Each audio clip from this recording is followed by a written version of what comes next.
Hi, my name's Anna Pendrich and I'll be talking to you about subscribing to objects in WebSphere Service Registry and Repository version 8.5. So in this version of Registry, you can set up subscriptions so that your users can go in, subscribe to an object that they're interested in receiving updates about, and then they will receive emails about that when various things happen to that object.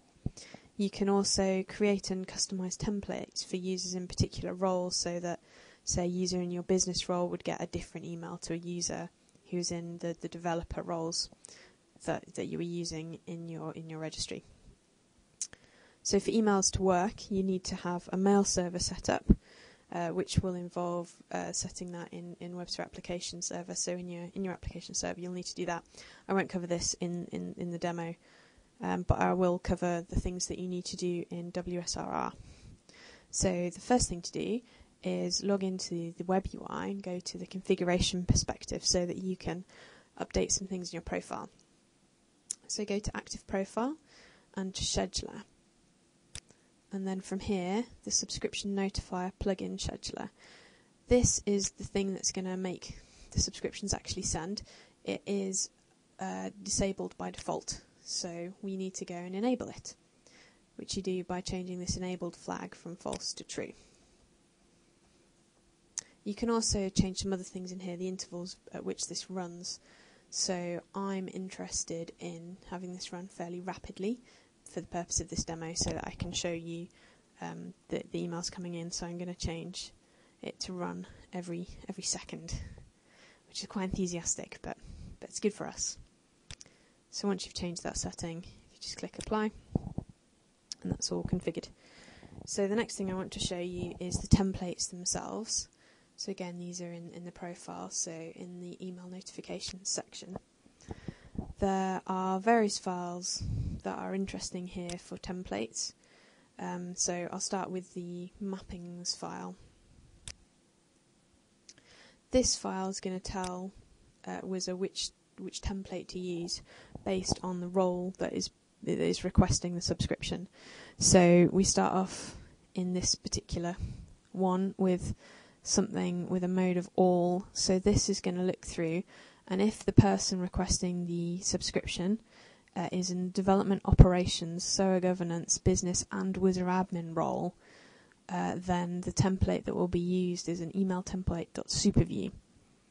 So if that one doesn't match whoever is getting the subscription, then it'll kind of look at some of the other rules. So here's another option, which is mode equals any. So if the person is either in the development role or the operations role, then they'll receive this email template development.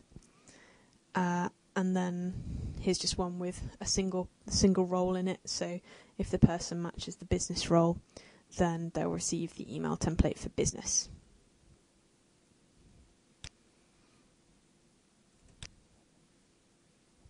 So now I'll have a quick look at a template. So I've got the business one here. In here we've got a line at the top which will be replaced with our text to say a greeting to this kind of user, and then we're specifying just a couple of pieces of information here, which is the object. This will get automatically inserted in when the subscription has been fired, the object that the subscription is about, and the event that's happened that has made the subscription appear. There are various different things that you can have in these templates, and they're documented in the info center. We've kept the business one fairly brief so that the business user isn't overwhelmed with technical information that isn't relevant to them. So I will go and compare that to the one that we have for our super user. And here you can see that there's a bit more information in here, and they've got their own greeting as well.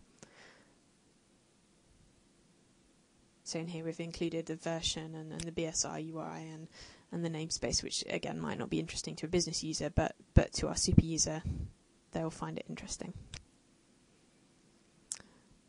I'll just quickly show you the messages folder as well, the message file. So in here, I had a little greeting at the top of each of my email templates, and this is where I've defined what the string really is. So here's the thing that will get substituted in my template for this string. So this is the default one that I'm looking at here, but there's one for each of the relevant languages out of the box. So you'll need to, if you're using strings, you need to add them into the languages that you care about. So I've put them into English here for use in this demonstration. I think there's just one more thing to say about this section, is that the names of your template files are quite important. They have to be exactly of the format email template with this kind of capitalization dot, and then whatever the name of the template you want it to be, and it has to match what you've put in the mappings file as well, otherwise it won't work. So that's the end of the setup that you need to do in the web UI. In the next demonstration, I'll show what happens in the dashboard for how a user actually goes in and creates a subscription, and then what they'll get and how you can edit those things. So thanks. See you in the next demo.